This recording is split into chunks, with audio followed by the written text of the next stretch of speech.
Radio City podcast. Radio City wrong story by Radio City RJ Sid. Radio City 91.1 FM. నేను మీ Siddhu. Welcome to yet another episode of Radio City Wrong Story. అటు Hollywood, Bollywood, Kollywood, Tollywood ఏ వుడ్ని differentiate చేయకుండా అన్ని వుడ్ల సినిమాల స్టోరీలను తీసుకుని వాటికి క్రేజీ ట్విస్ట్లు ఇస్తూ నీకు ఎండ్లెస్ ఎంటర్టైన్మెంట్ ఇచ్చుడే నా పని. అట్లా ఈ రోజు మనం మాట్లాడుతున్నది ఈస్ట్ గోదావరిలో ఒక చిన్న పల్లెటూరులో చేతి సైగలు చేసేటోనికి ఓనమాలే గొప్ప అన్నట్టు అసలు మెడికల్ ఫెసిలిటీనే లేని ఊరికి తన ఒక పెద్ద డాక్టర్ లెక్క. ఎట్లాంటి క్రిటికల్ సిచ్యువేషన్ ఉన్నా గానీ తన సెన్స్ ఆఫ్ హ్యూమర్ తోన, తన ప్రెసెన్స్ ఆఫ్ మైండ్ తోన ఆ సిచ్యువేషన్ నుంచి తప్పించుకుంటాడు, ట్రీట్మెంట్ ఇచ్చేస్తుంటాడు. అది అట్లా హాయిగా సాఫీగా నడిచిపోతుంటది. తిన ఒక పెద్ద కష్టంలో ఇరుక్కుని ఉంటాడు. అందుకే ఈ పిస్నార్తనము ఇంత డబ్బులు సంపాదించాలనే ఆలోచన. అదే తన చెల్లెలు ఒక తప్పుడు వ్యక్తితో ఇరుక్కుపోయి ఉంటది పెళ్లి అనే వెడ్లాక్ లా. తనేమో మొత్తం కట్నం అమౌంట్ అంతా ఇయ్యాలని చెప్పి రోజు కొడుతుంటాడు. ఎట్లనే చేసి నా చెల్లెల్ని ఇట్లాంటి కష్టాల నుంచి దూరం పెట్టాలి, తప్పించాలని చెప్పి తిన కష్టపడుతుంటాడు. ఇక సగి సూర్యనారాయణ రాజు గారు ఆ ఊరికే పెద్ద. తన కూతురు పద్మకేమో బెండప్పారావు అంటే పంచప్రాణాలు. ఒకరోజు తను తన ఫ్రెండ్స్ పక్క ఊరికెళ్లి సినిమా చూసి వస్తుంటే శివాజీ అని ఒక ఇంజూర్డ్ పర్సన్ కనిపిస్తాడు. తను చచ్చిపోయే ముందు తన దగ్గర 15 లక్షలు ఉన్నాయని, ఈ డబ్బులు తీసుకుని నా ఫ్యామిలీ మెంబర్స్ కి ఇవ్వాలని, వాళ్ళు చాలా కష్టాల్లో ఉన్నారని చెప్తారు. ఆ డబ్బుల్ని ఎవరి చేతిలో పెడతాడు? బెండప్పారావు చేతిలో పెడతాడు. దో తనకి తన రియల్ లైఫ్ లో కష్టాలున్నా గానీ, తన ఫ్రెండ్స్ అందరూ ఫోర్స్ చేసినా గానీ వాళ్ళు ఆ డబ్బులు పంచుకోకుండా ఏమైనా చేసి ఆ డబ్బులు ఎట్లనే చేసి న్యాయంగా శివాజీ వాళ్ళ ఫ్యామిలీకి అప్పచెప్పాలని చూస్తుంటాడు. తీరా అక్కడ పోయి చూస్తే శివాజీ వాళ్ళ అమ్మాయేలేం లేరు. ఉన్న సెల్లెలు కాస్త తనకి ఇష్టమైన వ్యక్తిని పెళ్లి చేసుకుని ఊరిడిచి వెళ్ళిపోయింటది. సరిగా చేసేది లేక ఈ డబ్బులనంతా తన ఫ్రెండ్స్ కి పంచిపెట్టి తను కొంచెం డబ్బులు ఎత్తి పెట్టుకుంటాడు. తను ఈ డబ్బుని తీసుకుపోయి తన బావకిచ్చి తన సెల్లెల లైఫ్ ని సెట్ చేస్తాడు. పాపప్ సొమ్ము పాము లాంటిది ఎప్పటికైనా మనల్ని కాటేస్తుందని చెప్పి మిగిలిన డబ్బుల్ని కూడా స్కూళ్లు, హాస్పిటళ్లు, ఊరు డెవలప్మెంట్ కోసం వాడేస్తాడు. మరి ఇంత డబ్బులు సడన్ గా ఎట్లా వచ్చినాయని ఊర్లో వాళ్ళు అడిగితే ఏం చెప్పాలి? తను థియేటర్ పోయినప్పుడు ఒక లాటరీ టికెట్ కొన్నాడని, అది కాస్త 15 లక్షలు ఇచ్చిందని ఊరోళ్ళందరూ నమ్మిస్తాడు. సర్లే నా పాపాలు గడిగేసుకున్నా అనుకునే టైంకి శివాజీ వాళ్ళ అమ్మ, అయ్య, సిస్టర్స్ ముగ్గురు కనిపిస్తారు.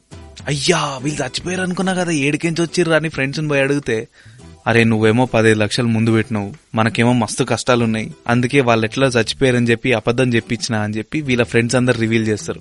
ఏదైతేనే మంచి పని అంటే మంచి పని చేయాల్సిందే, మనం ఎప్పుడే కానీ చెడ్డ పనులకు పోకూడదు అని చెప్పి ఈ విషయాలు ఏవి రివీల్ చేయకుండా శివాజీ వాళ్ళ చెల్లెలు చదువు, వాళ్ళ నాయనకు కావాల్సిన ఆపరేషను, ఇండ్లు, ల్యాండ్ మీద ఉన్న లిటిగేషను, ఇవన్నీ సాఫ్ చేపించి వెల్ సెటిల్ చేస్తాడు. ఇక శివరాఖరుగా తనకున్న కోరికేంది? చెల్లెలు పెళ్లి కావాలి. సరే ఆ బాధ్యత కూడా తీరిపోనని చెప్పి వీళ్ళకి చేసిన పాపానికి నేను పడాల్సిందే అని చెప్పి తన గర్ల్ ఫ్రెండ్ అయిన పద్మతోన బ్రేకప్ చేసుకుని పిల్లతోన పెళ్లి చేసుకుని రెడీ అవుతాడు. తీరా పెళ్లి రోజు వచ్చే టైంకి పెద్ద ట్విస్ట్ వస్తుంది. తనంటే నచ్చని కొంతమంది వ్యక్తులు శివాజీతో జరిగిందంతా తెలుసుకుని పెళ్లి మంటపంలో ఈ విషయానంతా రిలీజ్ చేసి, వీడు దొంగ, దోపిడి చేసేసి మిమ్మల్ని అన్యాయం చేసి మీ డబ్బులే తీసుకుని మీ మీదనే స్పెండ్ చేసి మంచం లేక నాటకం ఆడి ఇప్పుడు పెళ్లి చేసుకుంటున్నాడు మిమ్మల్ని అదే డబ్బుల కోసం అని చెప్తాడు. బెండప్పారావు ఎన్నిసార్లు ఎన్ని విధాలుగా తన తప్పు లేదని చెప్పి రివీల్ చేయడానికి ప్రయత్నం చేసినా గానీ వాళ్ళు ఇండ్రు. ఇక పెళ్లి ఎట్లనో కట్ అయిపోయింది. కానీ బెండప్పారావు జైలుకు పోయే నోబత్ కూడా వచ్చేసింది. దీని నుంచి ఎట్లనో తప్పించుకోవాలి. అందుకే తన దోస్తులతో కలిసి ఒక మాస్టర్ ప్లాన్ వేస్తాడు. పక్కూరు నుంచి కొంతమంది డ్రామా ఆర్టిస్టులను పిలుచుకొచ్చి వాళ్ళకి పోలీస్ గెటప్ వేయించి నెక్స్ట్ డే శివాజీని ఎత్తుక్కొని రమ్మని చెప్తాడు. ఎందుకంటే పెళ్లి బ్రేకప్ అయిన రోజే కొన్ని దారుణమైన విషయాలు శవనబడతాయి. శివాజీ చెల్లెలకి తనని పెళ్లి చేసుకుని ఇష్టం లేదని, ఈ పెళ్లిని ఎట్లా చెడగొట్టాలని ఆలోచిస్తుంటే బెండప్పారావు నచ్చని కొంతమంది వ్యక్తులు వచ్చి తనకి ఈ విషయం చెప్పిర్రని, ఇదే దొరికింది కదా ఛాన్స్, పెళ్లి పెటాకులు చేపిచ్చేద్దామని చెప్పి నేనే వాళ్ళకి రేపొద్దున పెళ్లి మండపం అప్పుడు వచ్చి ఈ విషయం రివీల్ చేయని చెప్పినా, నువ్వంటే నాకు ఇష్టం లేదు, నాకు వేరే పిల్లగాడు ఇష్టం అని చెప్పి పారిపోయింది ఆ పిల్ల.